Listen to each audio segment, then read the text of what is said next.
ये कहानी है सुंदरवन जंगल की। यहाँ पर कालू कौआ और गौरी कौवी रहते थे। गौरी गौरी, मैं आज दूसरे जंगल जा रहा हूँ। हाँ हाँ, जाइए जाइए, मेरे लिए काले चने लेके आइएगा। मुझे वह खाने का बहुत मन हो रहा है। ठीक है, मैं लेके आ जाऊँगा, अभी जाता हूँ। कालू कौवा उड़ते उड़ते दूर निकल जाता है और जल्दी कालू कौवा दूसरे जंगल भी पहुँच जाता है। वहाँ रंग बिरंगी तितलियाँ चहक रही थी, जो पानी के झरने के साथ खेल रही थी। फूल भी महक रहे थे। बुलबुल का घर भी पास में ही था। कौवे को देख बुलबुल वहाँ आ जाती है। कौवे, तुम कैसे हो और जंगल के सब पक्षी कैसे हैं? बुलबुल, सब पक्षी अच्छे हैं, भोजन भी ठीक ही मिल जाता है। तुम सुनाओ, तुम्हारे जंगल में क्या हालत है? पिछले दिनों जो बरसात हुई थी, उस बरसात के कारण खाने पीने की कोई कमी नहीं है।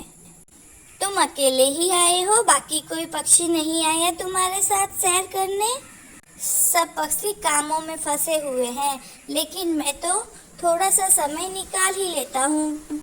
वो दोनों बातें कर ही रहे थे कि कौवे की नज़र आसमान पर उड़ती पतंगों पर पड़ती है। वो बुलबुल से कहता है, बुलबुल, वह सामने क्या है जो आसमान पर नजर आ रहा है? वह इंसानों की आबादी में मेला लगा हुआ है, बसंत मेला कहते हैं उसे। बुलबुल, मुझे तो ऐसा लग रहा है जैसे कोई पक्षी हवा में उड़ रहे हो। हाँ, इंसान कागज को धागा बांधकर ऐसे ही उड़ाते हैं जैसे हम पक्षी उड़ते हैं। मन कर रहा है जाके देखूं कैसे उड़ाते हैं इन कागज को। तुम चलोगी मेरे साथ? नहीं कौवे, मैं नहीं जा सकती। मेरा बच्चा अभी तक छोटा है, वह ठीक से उड़ भी नहीं पाता, लेकिन मैं तो जाऊंगा। ऐसा कहते हुए कालू कौवा इंसानों की बस्ती की तरफ चला जाता है। वो तो कुछ ज्यादा ही तेज उड़ रहा था, उसे कुछ ज्यादा ही शौक हो रहा था बसंत मेला देखने का। जल्द ही वो इंसानों की आबादी में पहुंच जाता है। आसमान तो रंग बिरंगी पतंगों से सजा हुआ था और सब अपनी पतंगों को ज्यादा से ज्यादा ऊंचा उड़ाने की कोशिश कर रहे थे। बैठे बैठे कौवे को ख्याल आता है, क्यों न वो उन पतंगों को पास जाके देखे, और वह उड़ता है और उन रंग बिरंगी पतंगों के बीच चला जाता है। लेकिन कौवा ये नहीं जानता था कि यह कितना खतरनाक है। और फिर एक पतंग की डोर कौवे की पंख को चीरती हुई ऊपर से चली जाती है। कौवा जख्मी हो जाता है और वह जख्मी होकर एक पेड़ पर गिर जाता है। खून बहुत बह रहा था और कौवा बेचारा रो रहा था।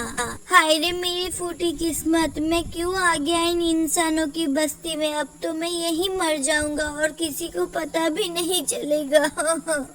और फिर कौवा दर्द के मारे तड़पता रहता है। शाम हो गई है, ये कालू अभी तक घर क्यों नहीं लौटा? मुझे तो बहुत चिंता हो रही है।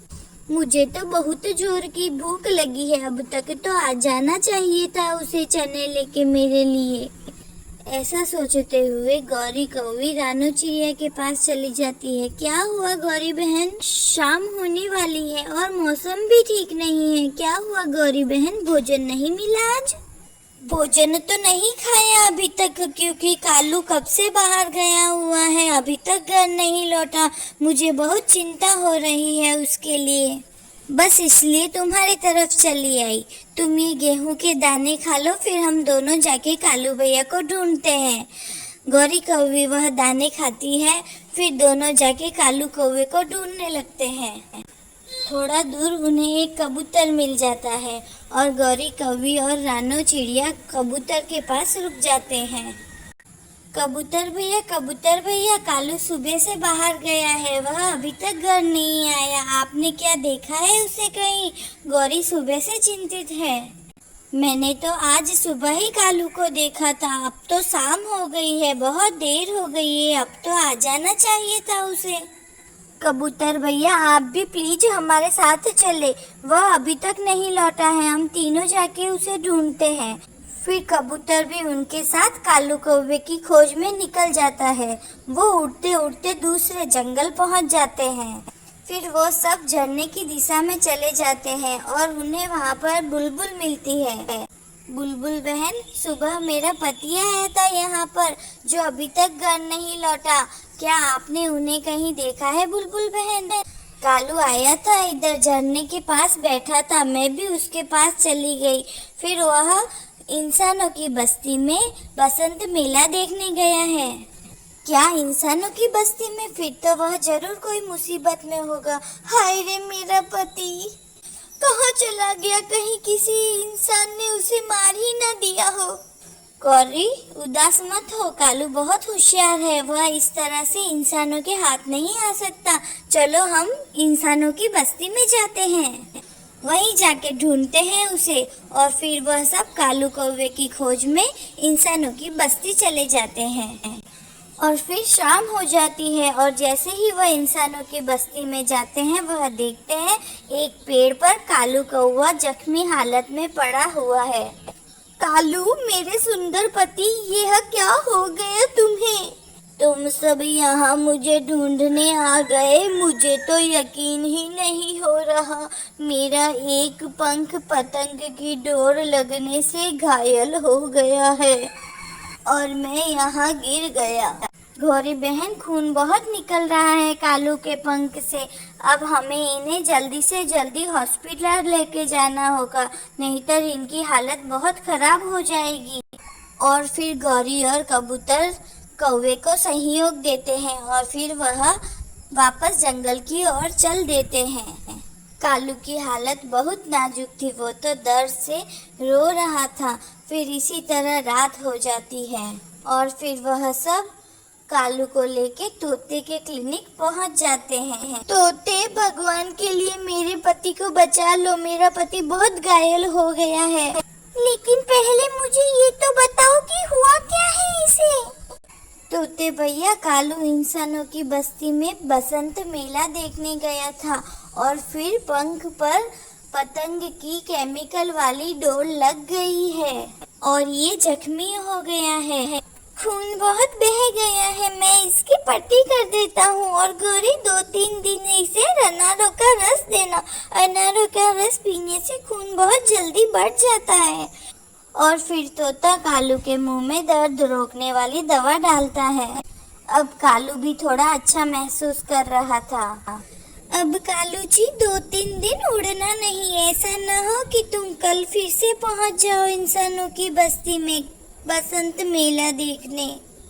आज तो मुझे सबक मिल गया है, अब मैं कभी भी इंसानों की बस्ती में नहीं जाऊंगा। फिर वो सब वहां से अपने अपने घर चले जाते हैं। कालू, क्या टांगे दबाऊं मैं तुम्हारी? गौरी, बहुत दर्द हो रहा है पंख में, लेकिन आज तुम मेरा जितना ख्याल रख रही हो पहले तो कभी नहीं रखा। मैं अब तुमसे लड़ाई नहीं करूंगी। अगर मेरे पति को कुछ हो जाता तो मैं कैसे रहती कालू के बिना। फिर गहरी रात हो जाती है और वह सो जाते हैं। अगले दिन कबूतर और चिड़िया दोनों कालू को देखने आते हैं। कालू, अब कैसे हो? मैं ठीक हूँ, आप सबका बहुत बहुत धन्यवाद। अगर आप कल गौरी के साथ न आते तो मैं तो वहीं मर जाता। तुम्हें ही बहुत शौक था बसंत देखने का, फिर न जाना कभी वहाँ। इंसान केमिकल वाले धागे से पतंग उड़ाते हैं, उस केमिकल वाली डोर से इंसान की जान भी जाती है। लेकिन कितना बुरा है इंसान, फिर भी उस केमिकल वाली डोर से ही पतंग उड़ाते हैं। रानू, चलो हम राजा के पास जाते हैं और उन्हें कहते हैं कि किसी को भी केमिकल वाली डोर से पतंग उड़ाने की अनुमति ना दे। इनसे हमारा भी भला होगा और इंसानों की भी जान बच जाएगी। और फिर रानू, चिड़िया और कबूतर दोनों राजा के पास चले जाते हैं। बहुत मुश्किल से इजाजत लेकर वह दोनों राजा के कक्ष में पहुंच जाते हैं। रानू चिड़िया राजा से कहती है, राजा जी, कल केमिकल वाली डोर से हमारे एक पक्षी का पंख कट गया है। इंसानों से कहें वह बसंत में पतंग जरूर उड़ाए, लेकिन पतंग उड़ाने के लिए केमिकल वाला डोरा इस्तेमाल न करे। हम छोटे पक्षी तो बसंत मेले में इंसानों की बस्ती की तरफ नहीं जाएंगे। लेकिन कई इंसान भी तो मरते हैं उस केमिकल वाली डोर से।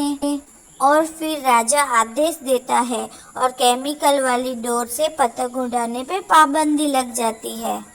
प्यारे दोस्तों, हर साल इस केमिकल वाली डोर से लाखों पक्षियों की जान चली जाती है। प्लीज़ इसे इस्तेमाल ना करें। अगर आपको हमारी कहानी अच्छी लगे तो हमारे वीडियो को लाइक करें और हमारे चैनल को सब्सक्राइब करना ना भूलें। धन्यवाद मेरे प्यारे दोस्तों।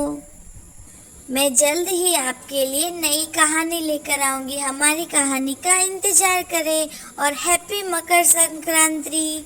पतंग उड़ाए लेकिन पक्षियों को न मारे, यही हमारा संदेश है।